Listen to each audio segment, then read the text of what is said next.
ensure every right and protection currently in EU law is transferred to the UK statute book. The Brexit Secretary David Davis has been setting out plans to transfer the legislation to Britain under the Great Repeal Bill. Meanwhile, after a number of banks and financial institutions announced plans to relocate staff to the EU from London, Jeremy Brown, who represents the City of London Corporation in Brussels, has told LBC that won't fundamentally change anything. Overwhelmingly, London will be Europe's global financial centre. It will be Europe's gateway to the world of finance, and London will remain on a par with New York and Singapore as genuinely global centres in a way that nowhere else in Europe can claim to be. Police are investigating the murder of a mother and her 13-year-old son in the West Midlands. The boy's father was also seriously hurt in the attack at the family home in Stourbridge this morning. A man believed to be known to the family has been arrested. And search teams have found 5 bodies along with the wreckage of a missing helicopter in North Wales. The aircraft disappeared yesterday afternoon while flying from Luton to Dublin. The LBC Markets report: the FTSE 100 has ended the day down 4 at 73.60. The pound buys you $1.24 and €1.16. LBC weather: rain in northern and western parts tonight, otherwise dry, mild, a low of 10 Celsius. Cloudy tomorrow with a mix of rain and sunny spells and a high of 20 degrees. From Global's newsroom for LBC, I'm Rupert Bartia. LBC Travel, good evening. I'm Ross Powell. In North London, the A1 has 2 lanes closed northbound between Stirling Corner and Boreham Wood following a serious accident. There are queues stretching back towards Apex Corner. At Bow in East London, the A12 is still closed south at the junction with the A11. This is on the southbound approach to the Blackwall Tunnel because of a serious accident. There are queues stretching back towards Hackney Wick. The M40 has 2 lanes closed southbound between junction 5 at Stokenchurch and 4 for High Wycombe because of a 3-vehicle accident. You'll find delays on the approach there, and delays continue on the northbound M1 through Nottinghamshire towards junction 28 at Alfreton because of an accident earlier on this afternoon. On the tubes in London, severe delays continue on the entire central line because of a faulty train. For more real-time traffic updates, go to lbc.co.uk. This is LBC from Global, leading Britain's conversation. The Nigel Farage Show. Mr. Nigel Farage. Thank you, Donald, and more about you later on in the programme. But today in Malta, the Prime Ministers and Presidents of the European Union met, all 27 of them. That's right, 27 of them. The 28th wasn't there. Why? Because we triggered Article 50 yesterday and we are leaving. And of course there's been claim and counterclaim, and Mr Verhofstadt from the European Parliament has accused Theresa May of blackmail, and the negotiations have begun. But what interests me today is the reaction of the 27 and the European Commission to Brexit. I wondered, what were they going to do? Were they going to be sensible? Were they going to realise that actually member states want more power to be given back to them and to the people? Or were they going to continue on their course of ever closer union, something that has been written into the European treaties starting 60 years ago? Well, the real boss man in the European Union is Jean-Claude Juncker. He's president of the European Commission, and this is what he said in Malta today. This is, in fact, as I said earlier, a sad day because the British have decided, by writing, to leave the European Union, a choice they will regret one day. But I'm feeling fine tonight because we had this kind of dialogue, and because we are talking about the European future. And in fact, although we have our weaknesses and our failures, we should consider that Europe is the best place on earth to live. Well, there you are. The European Union is the best place on earth. How's about that then? So what Mr Juncker is saying is that this needs to be a new beginning, not for a decentralised European Union, not for one with powers given back to the peoples of Europe and the nation states. No, a new beginning for more European integration. And I have been hearing these phrases time and again over the course of the 19 years, I think it is now, that I've been in the European Parliament. Indeed, Mr Verhofstadt, in almost every speech in the Parliament, says what the peoples want is more Europe. And there's Juncker confirming it. So the lesson from Brexit is we need to have more integration. Do you think the EU project will survive without us. Well, if you think it's really looking terribly good for Brussels, then do call me on 0345 60 60 973. If you think the truth is we haven't just triggered Article 50, we've triggered the end of the European Union and they really need to wake up and smell the coffee, then text me at 84850. And if you think the EU needs to change, to modernise, to give powers back to member states, then of course you can tweet me using the hashtag Farage and LBC at LBC. And our first caller this evening is Peter in Whitechapel. Peter, is Juncker right? I mean, is the response to Brexit to centralise even more deeply? Well, no. I mean, listening to what his announcement was, he said, "Oh, it's not perfect. We've got lots of problems, this, that, and the other," and he's admitted it. He's admitted it that Europe is a failure, but I think it will go on in some way, shape, or form, and Europe is the only place to be. Well, maybe European nations are very nice, but the euro isn't. No, the euro, Peter, surely for the Mediterranean countries, any objective comment has to be that it's been a disaster with youth unemployment rates in Spain and Portugal and Italy and Greece averaging over 40%. Youth unemployment over 40%. Can't be good, can it? But no, that's and he's, as he said that we, poor Britain. I think he'll eat his words. I mean, we will go on, and listen, we've had recessions while we've been in the European Union, and we've come out the other side stronger. Yeah, well, we certainly did back in the early 90s, but that was a rather self-inflicted one, of course, when John Major signed us up to the exchange rate mechanism pegging sterling against the Deutschmark. Now, I mean, Peter, I have to say, I think, frankly, Juncker is delusional if he thinks that we are somehow going to change our minds and get back on the EU boat. And Peter, my view is we're in a lifeboat and they've hit the iceberg. That's my view. And another thing, tongue in cheek, if they won't change, maybe a few cruise missiles up Juncker's bunker might get him to change his mind.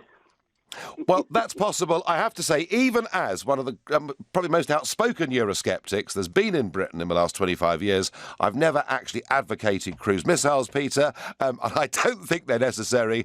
I think the project is doing itself in, frankly, without anything like that. I thank you. I'm going to ask Ryan in Belfast. Ryan, we're leaving. There's only 27 heads of state now today. They're in Malta, but Juncker thinks this is their chance to integrate more deeply. I'm not sure they can survive any of this, are you? Not a chance, Nigel. Absolutely not a chance. The biggest problem they have is not so much us leaving, it's the impact it'll have on Eastern European countries. So for the past maybe 5-10 years, the likes of Poland and Hungary have always looked at Britain as sort of the modernising voice in the European Union, the sort of advancement against deeper integration. With us gone now, Poland is going to freak out. Yeah, and not just Poland. Well, not just Poland, but the likes of Hungary, Romania, they don't want further Europe. They never have wanted further Europe. They fought for years against communist rule. Now with us gone, they can see Brussels advancing with the way Russia did in the past. Yeah, it's very interesting, Ryan. In fact, I mean, particularly if we look at the Czech Republic, if we look at Hungary, if we look at Poland, we look at Slovakia. I mean, take those four countries.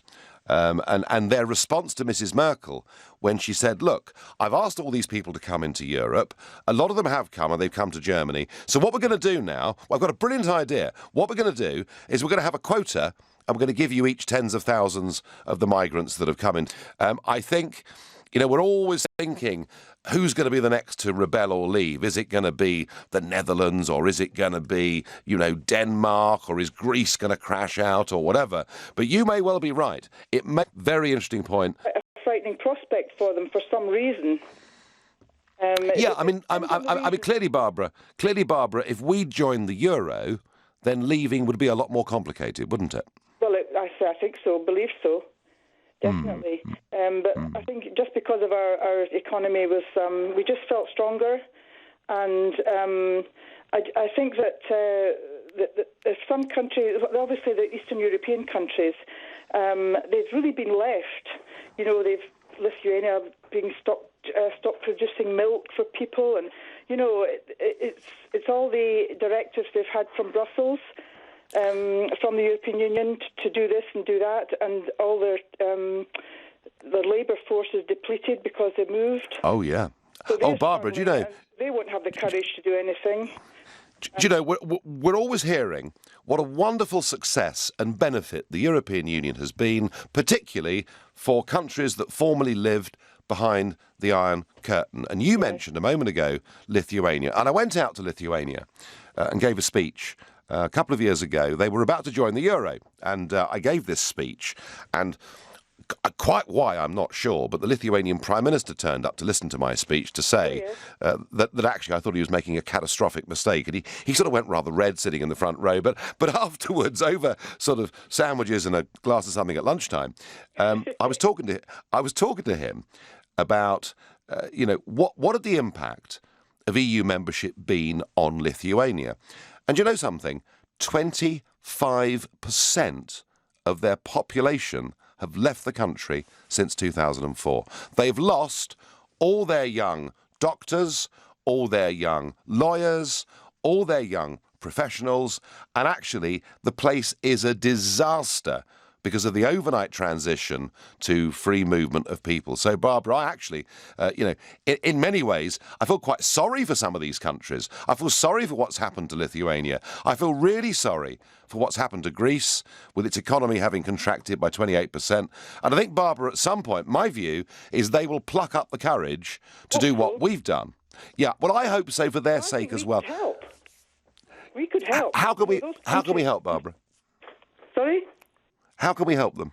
Oh, well, I just feel that we could somehow offer, I don't know what kind of help, whether it be financial or whatever, but just to give them some support.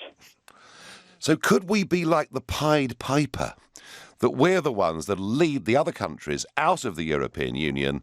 Mr. Juncker will retire back to Luxembourg. We'll sack tens of thousands of civil servants, and then we'll start again. We'll have a new Europe of nation states cooperating and trading together. Barbara, maybe, but I'm with you. I think for them it would be a very, very good thing. I'm going to just have a couple of quick texts and tweets.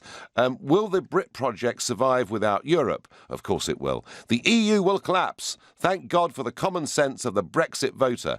And that comes from Stephen from Norfolk. And I'm sure there'll be a lot more text, tweets and messages as this show goes on. But for now, it's 7:15. You're listening to Nigel Farage live on LBC. Nick Ferrari at breakfast on LBC. The backlash against Brexit continues, with Lily Allen saying that Theresa May was being very unchristian. Lucy Thomas is head of Brexit advice at Edelman. I think that's most ironic is that lots of celebrities like Lily Allen wouldn't speak out during the referendum campaign. We asked a lot of them whether they would voice their opinion. Lots were in favour of remaining in the EU, and they didn't want to get involved in a political debate. Nick Ferrari at breakfast every weekday morning from 7, only on LBC. With Hampton by Hilton, now open in Aberdeen.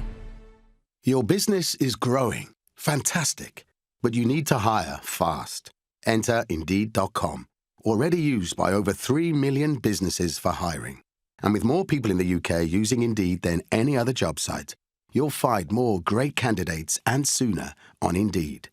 Find your next hire on the world's #1 job site, Indeed.com.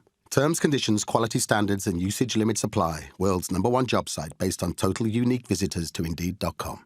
The trouble with investing in cash ISAs these days is that you never seem to get a decent return. With today's high inflation and low interest rates, your money just doesn't reach its potential. At Money Farm, our experts can match you with an investment ISA that could give your money the chance to perform better. And right now, you could have your full ISA allowance looked after, free of management fees for a year if you transfer over £10,000. Visit moneyfarm.com. Your capital is at risk. Money Farm is authorised and regulated by the Financial Conduct Authority. Divorce. It affects every part of your life. You, your family, your home, your finances. And if you're a man facing divorce, perhaps even one you don't want, the situation becomes even more complicated.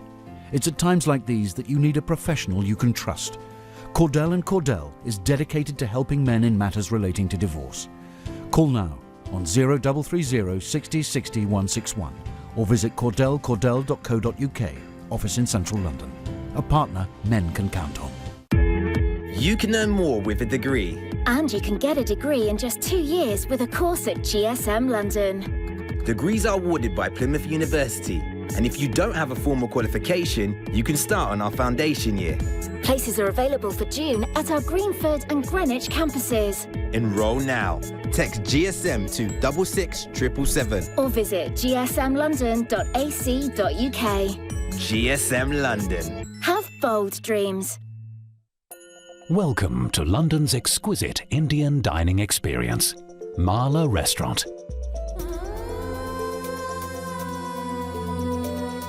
The finest North Indian cuisine in the most charming setting. Find us in the heart of one of London's divine hidden gems, St Katharine's Dock. Marla Restaurant. Visit us in St Katharine's Dock or go to marlarestaurant.co.uk. Marla. Discover a jewel in London's secret paradise. I know I know how Eskimos kiss. I know a time when a mullet wasn't a fish. And I definitely know this piece of music. But I don't know my state pension. There's a simple way to find out when you can get your state pension and how much it'll be. Search Your State Pension and get to know yours. This is LBC, the Nigel Farage Show, live from Zurich. Call 0345 6060 973. Text 84850. Tweet at LBC using the hashtag Farage on LBC. So at 12:20 yesterday, Sir Tim Barrow, Britain's ambassador to the European Union, walked into the room, approached Donald Tusk, gave him that letter and said, "You've been triggered." Well, he might have said that, I don't know. But he gave him the letter, didn't he? Triggering Article 50 with Mrs May's signature on the bottom. And the question I'm asking you tonight is, effectively, has Sir Tim Barrow triggered the end of the European Union itself? Because the response I can see today from Jean-Claude Juncker saying that this is a new beginning for European integration, frankly, has to be delusional. And I have a tweet here. Given your immense experience, what active part will you now play in negotiating the detail of Brexit? Thanks, Jock. Jock, I can tell you that at no point have the British government asked me to help them in any way at all. Now, we did last night, as you know, ask Theresa May whether she'd come on the programme in this spirit of unity she was talking about yesterday, and she was too busy to speak to us. But I'm here, Prime Minister. I'm on LBC from 7 till 8, Monday through Thursday, every single week. So if you'd like me to help, you can always do it on air using LBC. I'm not so sure, actually, that she will. But if they wanted my help, Jock, I would give it. As it is, what I plan to do is to continue to lead a group in the European Parliament for the next 2 years, point out where things are going well or where things are going badly, and do my best, given my profile in the other European countries, do my best. I want to try to get German car workers and French winemakers and Belgian chocolate manufacturers to put massive pressure on their governments and on the European Commission to say, look, we sell a lot of our stuff into the United Kingdom. It's our best export market in the world. We actually call it Treasure Island. Can you please not be silly? Can you please not stand in the way? Let's have a simple free trade deal. OK, a quick question here. Nigel, can you explain why the EU bandwagon moves venues? It costs millions, but why? Julia in the West Mids. Julia, 12 times a year, they come into my office in Brussels, where we've loaded the contents of the office into big plastic boxes. Those boxes are then carried away by these chaps, loaded up onto lorries, driven 400 kilometres down the European motorways, where they're unloaded into my other office, which is in the Strasbourg Parliament, and that kit stays there for 4 days a month, and after that it's loaded back in the boxes and taken back to Brussels. It's the biggest travelling circus since Billy Smart's. It costs at least 250 million euros a year just to move the stuff back and forwards. And for an organisation that is always obsessed about carbon emissions, well, it isn't doing much for that either.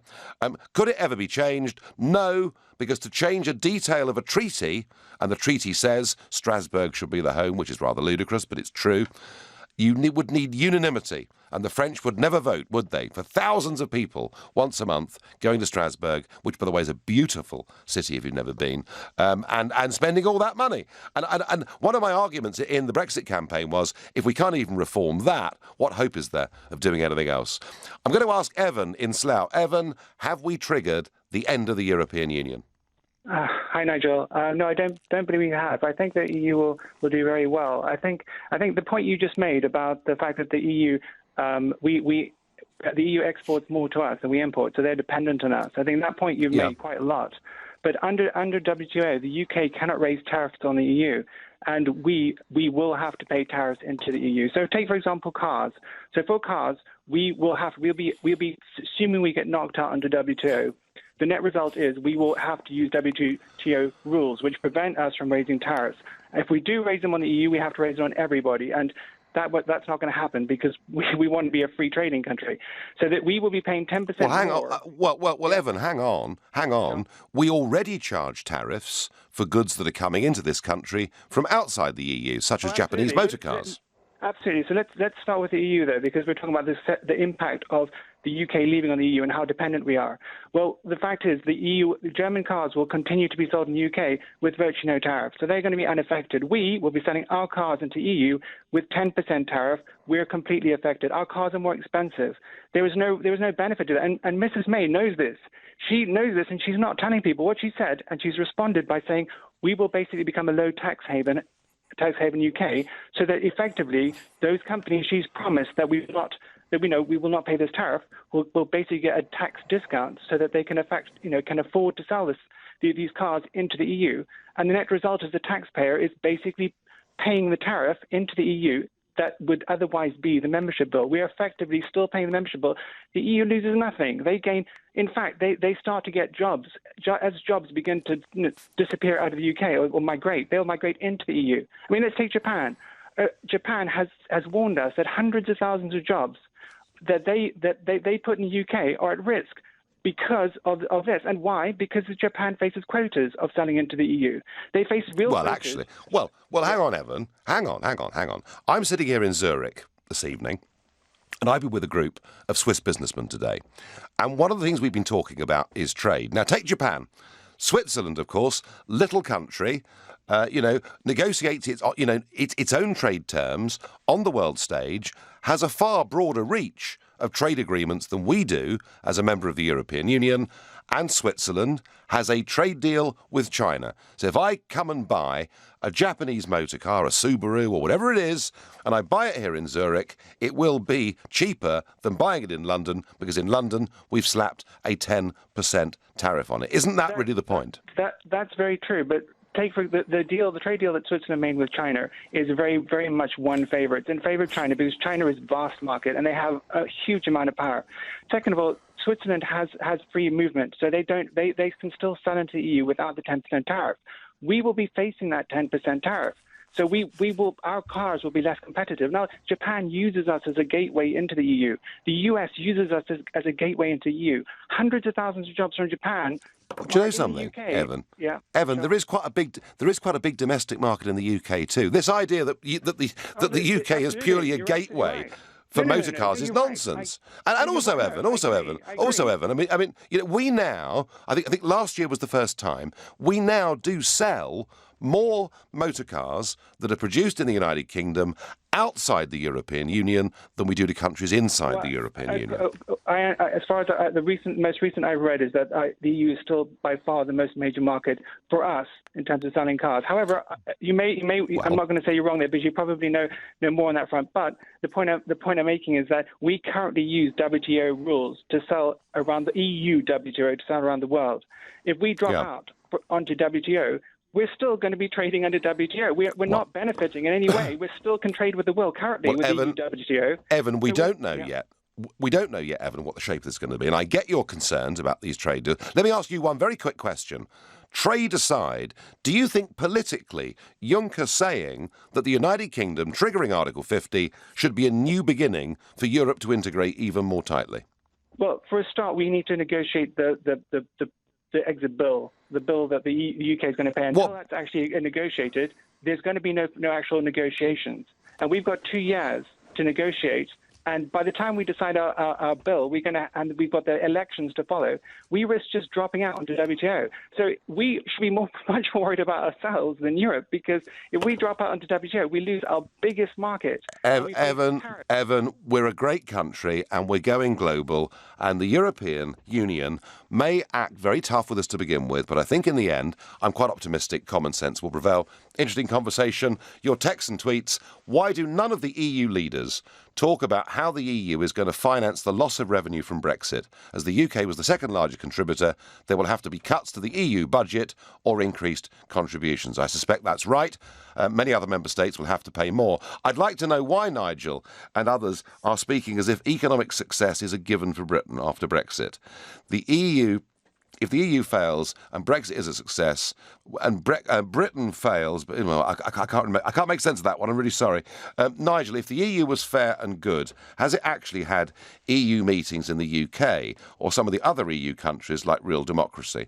That's Paul from Sunbury. Yeah, actually, they take their summits all around, and the last time Britain was in the revolving presidency was back in 2005. And yes, there were summits in this country, as indeed there had been years before when John Major was Prime Minister. So Evan, really worried about trade, and what they're going to do to us. But I'm actually discussing today more what is going to happen to the European Union itself. And I'm going to ask Graham in Hang On Why. What does he think? Is Juncker right? Should they centralise more deeply? Hello, Nigel. Good to talk to you again. No, Juncker is in denial. The European project is going to fail. The main reason being not just of the crises they're facing, like financial, euro, and other things, us leaving, etc., is the fact that they cannot face up to and realise the problems they're facing politically, the seismic shifts. They dismiss us leaving as being caused by us being lied to. They hail the Dutch result as a victory when the writing is so clearly on the cards that things are changing in Holland and, of course, in France and Germany.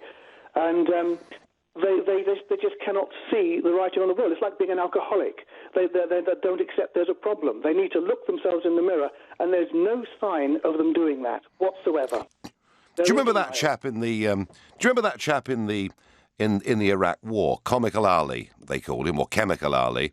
He had a very nasty background, but he became Comical Ali, didn't he? When he was appearing live on Iraqi television saying there are no American tanks in Baghdad. And at that moment, an American tank drove right behind him across the screen. And I think, Graham, that's a bit what they're like. They are completely, and you mentioned the analogy with an alcoholic, they are completely and utterly in denial. They have convinced themselves that the peoples of Europe want more and deeper Europe. It's rather like the communists. The Soviet communists convinced themselves the reason people were falling out of love with the Soviet Union is there hadn't been enough communism. They had to have more communism, and Juncker and co think people want more European Union. They are delusional. Had they been grown up and used Brexit to give powers back to member states, they might have stopped the big political rebellions that are happening as we speak. You're listening to The Nigel Farage Show, exclusively on LBC, and live from Zurich. It's 7:30, and time for the news with Rupert Bartier. The government is being urged to make sure that every right and protection currently in EU law is transferred to the UK statute book. The Brexit Secretary David Davis has been setting out plans to transfer the legislation to Britain under the Great Repeal Bill. Police are investigating the murder of a mother and her 13-year-old son in the West Midlands. It happened in Stourbridge. A man in his 20s has been arrested.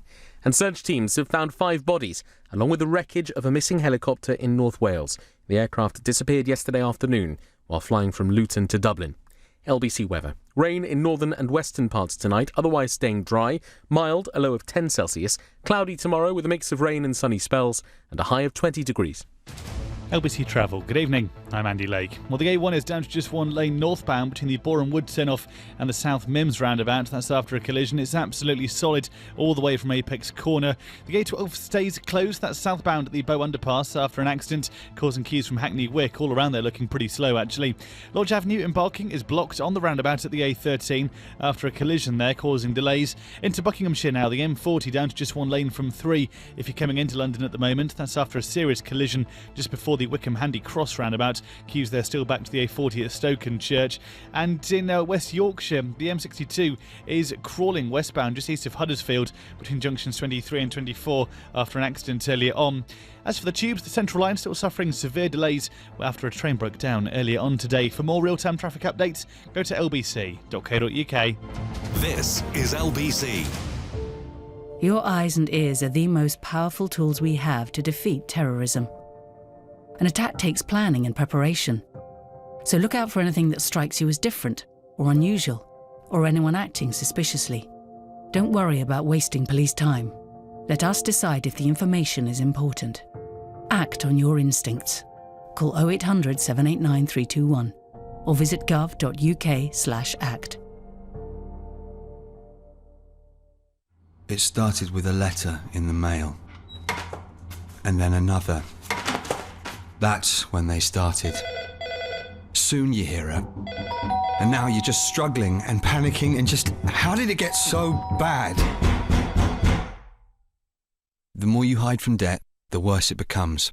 Capitalise has been helping thousands of people across London manage their debt with free, impartial, face-to-face advice. Get help today at capitalise.org.uk. When you need more space. Think creatively. What could you use a log cabin for? A studio? A home office? A den for the kids? Creative Living will design and build a log cabin to suit your needs, even taking care of electricity and climate control. See for yourself at our 3 large cabin display villages in Surrey. Find out where at creativelivingcabins.co.uk. Your own log cabin, handcrafted, the creative living way. You can earn more with a degree. And you can get a degree in just 2 years with a course at GSM London. Degrees are awarded by Plymouth University, and if you don't have a formal qualification, you can start on our foundation year. Places are available for June at our Greenford and Greenwich campuses. Enroll now. Text GSM to 66777 or visit gsmlondon.ac.uk. GSM London. Have bold dreams. I'm James. I'm in year 10. Last term we watched a film about penguin behaviour in maths. But weirdly, it helped me get how probability works. Random. The whole class thought it was random. I used a penguin documentary I saw to explain probability models. James laughed the most, but his grades improved the most too. I teach year 10. I'm Miss Ogan. Apply now, and you could get a £25,000 tax-free bursary to train as a teacher. Search Get Into Teaching. Subject to eligibility. Selected subjects only. I know how to avoid a soggy bottom. I know the name of cinema's most famous white shark. I know all the things you can do with a Maris Piper. And I definitely know the TV show that made this music famous. But I don't know my state pension. There's a simple way to find out when you can get your state pension and how much it'll be. Search Your State Pension and get to know yours. This is LBC, the Nigel Farage Show, live from Zurich. Call 0345 6060 973. Text 84850. Tweet at LBC using the hashtag Farage on LBC.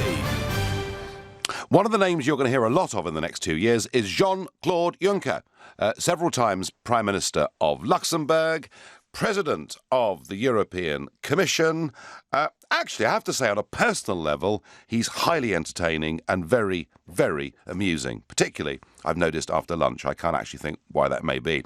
But I'm asking a question. Is he actually fit to be Commission President? You heard earlier, and we debated, this ludicrous notion that Brexit somehow was a new beginning for European integration, when surely logic says they should be going in the other direction. But there's something else that Juncker said in Malta today. Have a listen to this. So Brexit isn't the end? A lot of people would like it that way. Even people on another continent, where the newly elected US president was happy that the Brexit was taking place and has asked other countries to do the same. And if he goes on like that, I am going to promote the independence of Ohio and Austin, Texas, in the United States of America. It's business as usual in Europe. We must continue. We must forge ahead. No, we didn't make that up. That did actually happen. Jean-Claude Juncker. If Mr. Trump isn't nice about the European Union and stops praising Brexit, Jean-Claude Juncker is going to start trying to break up America. He's going to start campaigning for Ohio to break away. Clearly this man has absolutely no understanding that the United States was built with consent, with a common culture, with a common language, and a desire to build a new state. And you know, it took them a long time and a very bloody civil war to sort themselves out. The EU, on the other hand, is attempting to impose citizenship, flags, anthems and presidents on the peoples of Europe without any consent. And frankly, I think that is a pretty pathetic insult to Donald Trump. I think in doing that, Juncker demeans himself and the European Union. In fact, I think he looks a bit of a joke.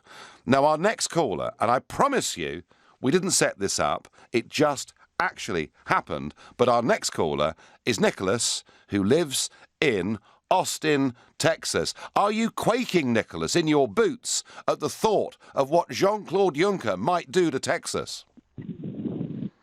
Well, first off and foremost, absolute honor to speak to you for the first time. You're a statesman on the global stage. We have almost no statesmen in the United States, so it's a real honor. Thank you, sir. Well, Nicholas, you're really kind. But let's talk about a statesman with a much bigger title than me. Let's talk about Jean-Claude Juncker. Isn't what he said a complete joke? It is. First off, nobody knows who he is in the United States. I mean, mind you, that's kind of our situation here. Nobody knows who he is.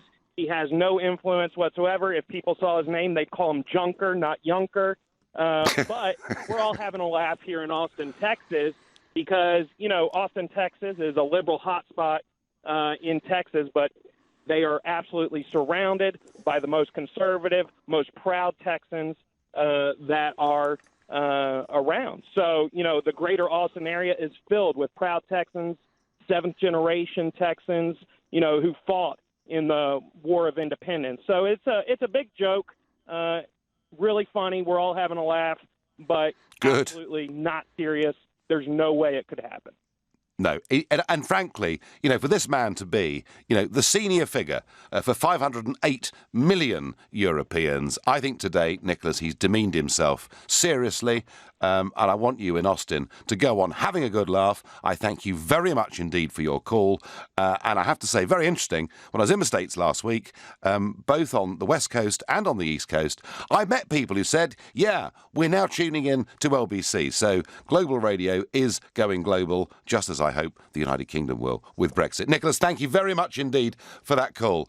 John in Reading, have we triggered the end of the European Union, or is Juncker right? They can centralise even more deeply. The caller before Nicholas hit the nail on the head when he said they are in denial. Yes. A wheel has fallen off the wagon, and you can pretend it hasn't for as long as you like, but eventually the rest of the wheels are going to fall off, and that wagon's going to come to a grinding halt. And that's what's going to happen here, hopefully. And can I just say this, Nigel? It's a pleasure to talk to you. But one thing, the elephant in the room is the question has to be asked, why? Why did a peace-loving, hard-working countries such as Great Britain vote to leave this European Union? Because people here haven't got short memories. There was lots of issues with housing, and people were seeing the doctor's surgeries were getting full up. Schools, but they were finding it hard to get placements for their kids to schools. And you could practically kill a child in a car with no license or whatever, and your human rights were more important than your actions. And people just had enough of it. The British people are, in my opinion, one of the hardest working people ever. And I've been in this country over 30 years. I've worked hard here. And I remember what happened to Ireland. They were bullied and coerced when they voted to leave this shambles. And they were bullied and coerced until they come up with the right results. Well, John, actually, just to remind listeners, it happened twice, didn't it? Twice in 15 years, the Irish rejected European treaties, and twice they were made to vote again and bullied and outspent in the most appalling, undemocratic way. Would you like to see Ireland leaving the European Union, John? I hope so. I really hope so. Because, like I said, I was just going to say to you, I've been in this country over 30 years. I've got a great family here. I've got daughters in university. My wife worked hard. My kids worked hard. I've got no fear. I've got no fear about being sent back to Ireland when this country leaves. This is all scaremongering, and the question is, they are in denial, and they need to take a look at why such a good country like this voted to leave. And I'm glad they did, because the British people won't be bullied like the Irish were bullied.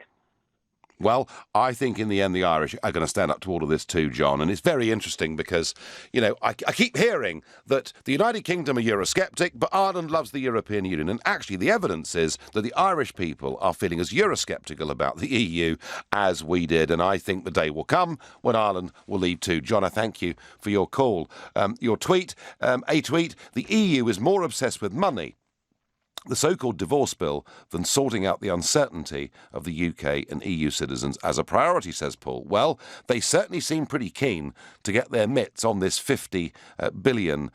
But I'm saying, as far as I'm concerned, the clock started ticking today with us paying them off. Self-destruct. The EU will cut off their noses to spite their faces. The project means more to them than their own citizens. Augustus, when it comes to Mr Verhofstadt, and he's another figure you're going to see a lot of, he's the European Parliament's chief negotiator. He's been on LBC quite a bit just recently. He is absolutely filled with aggression. And when he sees me, I think something bordering on hatred. There's a virtual foaming at the mouth. But he is always saying that actually nation-states need to be abolished. We have to be a United States of Europe with a big, strong army and an active foreign policy. I think he's one of the most dangerous men in Europe. And yes, he, I think, would try and will try in the next weeks and months to protect the European Union dream that he has, even if it means citizens in his own state of Belgium lose jobs and suffer because they haven't got the same access to the UK market. But however bellicose they may be in the early days, I still think there's a strong argument that says that common sense in the end will prevail. I'm going to go next to Tony in Bellingham. Tony, have we triggered the end of the European Union? No, I think it will go for at least another 100 years. My question for you, Nigel, is what do you think are the downsides of us leaving? Well, I don't believe, Tony, there are any downsides in taking back your freedom, your liberty, your right of self-determination, and your ability... Practical downsides is what I'm asking you. That's the question I'm asking you. What are the practical downsides of this? Because if you're telling the people of Britain that there is no downside, when everybody in the world knows there's a downside to everything, then you're being a bit disingenuous. Well, the downside is we've already wasted 9 months. The downside is there's another 2 years to go through. The downside is we don't yet exactly know what our deal with the EU is going to be. But the biggest downside, Tony, is that they've told us that we're banned from making our own new relationships with the rest of the world. So this is costly, but then being in the European Union was costly. Tony, I can't promise you, Tony, that in the future everything in Britain will be 100 times better because of Brexit. What I can promise you, Tony, is that we will be in charge and we will make those decisions for good or worse, richer or poorer, better or worse, till death us do part. Right now, you're listening to The Nigel Farage Show, exclusively on LBC, live from Zurich, and it's 7:45. Coming up at 8 on LBC, Clive Bull. So the Great Repeal Bill has been unveiled. Will it mean bad laws are scrapped, or does it put things like workers' rights in danger? Clive Bull on LBC. At Oak Furnitureland, everyone knows our furniture is 100% real hardwood. And it's also 50% off. But most importantly, it's 100% real hardwood. Yes, but don't forget it's also 50% off. Don't miss the big sale at Oak Furnitureland, where everything's 100% real hardwood with up to 50% off. The big sale ends this Sunday with up to 50% off. Visit oakfurnitureland.co.uk to find your nearest store. Last year, 500,000 apprenticeships were started in England. I'm here with Brian, Managing Director of Berth and Boat Company, to find out how apprenticeships have benefited his business. We've been in business since 1877, and I think it's vitally important to have new talent coming through the ranks. We've successfully trained some 65 apprentices over the last 10 years, many of whom are now at the heart of our business, helping us to win new contracts and deliver better products. To find out how apprenticeships can work for your business, phone 08000 150 600 for free advice, or search Get In, Go Far. The trouble with investing in cash ISAs these days is that you never seem to get a decent return. With today's high inflation and low interest rates, your money just doesn't reach its potential. At Money Farm, our experts can match you with an investment ISA that could give your money the chance to perform better. And right now, you could have your full ISA allowance looked after, free of management fees for a year if you transfer over £10,000. Visit moneyfarm.com. Your capital is at risk. Money Farm is authorised and regulated by the Financial Conduct Authority. Travel Pack. Have the right flight at the right price. In fact, we'll price match most worldwide flights if you find one cheaper elsewhere at the time of booking. So, if you need to book a flight, remember the Travel Pack price match. Call Travel Pack on 0208 903 9999. You won't find a better price for your flight. Travel Pack 0208 903 9999. ATOL protected.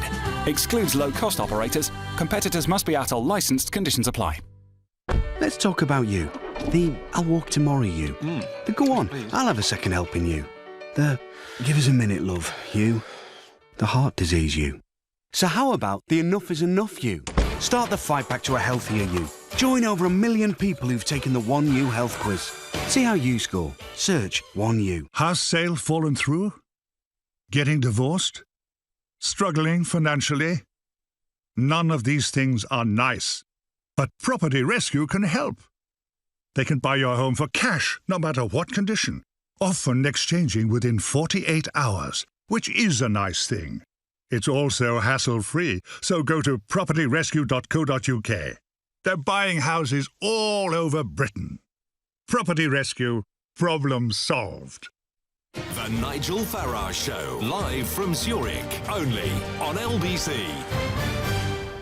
I think they've lost the plot. I think the triggering of Article 50 should have meant the EU27 today in Malta saying, look, we hear you. We get it. We're going to give powers back to nation states and to people and have a much looser kind of European Union. But oh no, up pops my old friend Jean-Claude Juncker to say that actually he thinks that this is the new beginning for European integration. They're going to go on expanding as an empire and being this massive success that he thinks it is in his own mind. And I wonder whether Toby and Clapham thinks that the European Union is a massive success.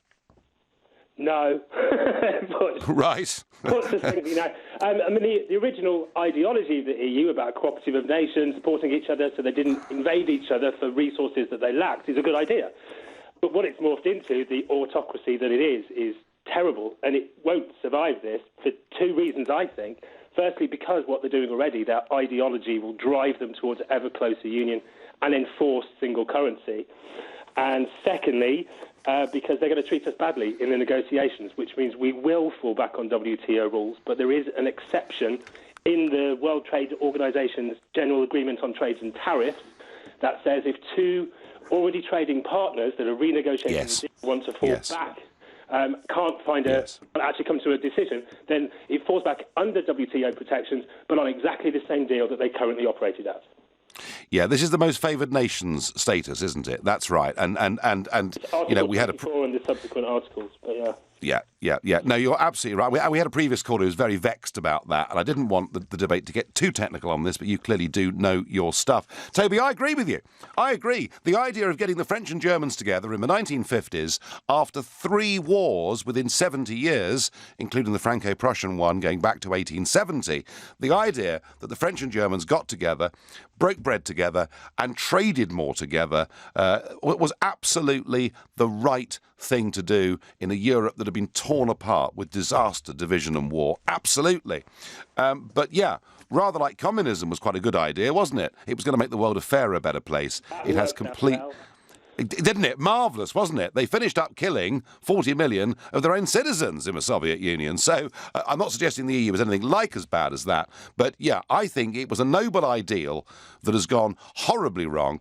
And I tell you, Toby, I've met, over the last few years, quite a few people who went to work in Brussels back in the 70s, back in the 80s, Brits, working in the European Parliament, working in the European Commission, and all of them said the same thing. The high ideals that they joined for had now gone, and what they now saw was a self-serving political bloc that, frankly, didn't give a damn about anybody else apart from themselves, and, of course, their lovely, lovely top rate of tax of 16%. No wonder 10,000 of them in Brussels are earning more than the Prime Minister. So, Toby, as somebody that studied WTO and everything else, are you worried at all about what they can do to us? No. Fine. No, good. Do you know what? I tell you what, that is the most perfect answer. Thank you, Toby and Clapham. I enjoyed that call. And I'm going to ask Ralph in Stockholm. Ralph, good evening to you. So I saw